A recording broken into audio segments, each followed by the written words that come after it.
Hi everyone, it's Emma from Capital Equipment Hire. Today I'm going to quickly run through the control panel of the i-mop XL and XXL mopping machines. Right now I am demoing on an i-mop XL Pro model, and I'll briefly explain the differences to the basic in a moment. If you have a XXL, that is fine. The control panel is identical, so you'll be able to apply this video to your machine. If you have an i-mop Lite, I will make a separate video for you soon. Okay, so as you can see, this is a dial-based control system. So there's no buttons except for the one black one below here, which I'll explain in a moment. Basically, the arrow indicates which cleaning setting it is on. Off is in the center. So it's a very simple, just twist like that, and you can move it to the setting you need. There are 4 key cleaning settings you can use with the i-mop machine. You basically can choose between sucking up the water with the vacuum or the brush settings. So let me explain a bit more now. So if we go to this final setting to your left, this is water and brushes. So what this means is water will be applied to the ground and the brushes will spin.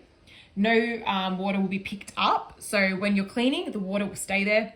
We normally recommend this if you're trying to do a deep clean and you're letting the chemical rest on the floor for a little bit, then you suck it up later on. The setting above it is just the brush.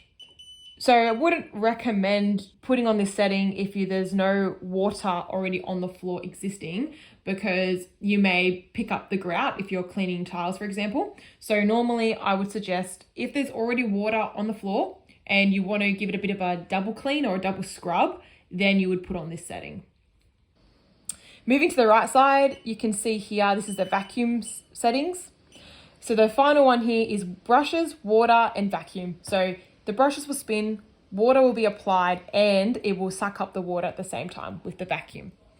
This is good if you're trying to have a bit of a quicker clean. You don't have time to let the chemical rest or the water rest on the floor. That's probably your go-to setting.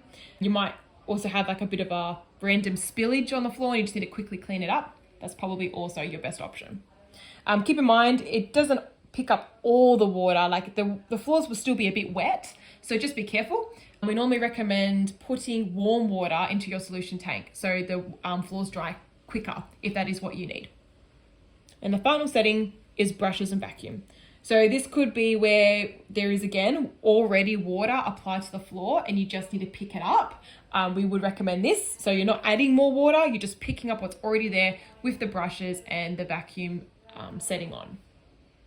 So this little black button I mentioned before, this is just a little booster. So if you're cleaning a particularly dirty spot and you need a bit more water to get the dirt out, this is the button you would press just to give it a bit of a bigger boost.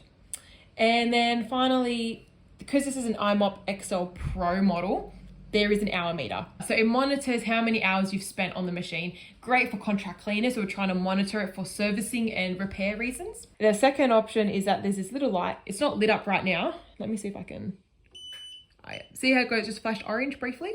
That is basically an impact sensor. So if you run into something or if the angle of the i-mop is below a certain degree that may damage the motor, the system will kind of shut off and it will start flashing orange, just to warn you. If that happens, that is fine. Just turn the i-mop off, let it rest for 30 seconds, turn it back on, and it will let you clean again. That's just more a warning if you've put the i-mop down to a dangerous angle that may damage the motor.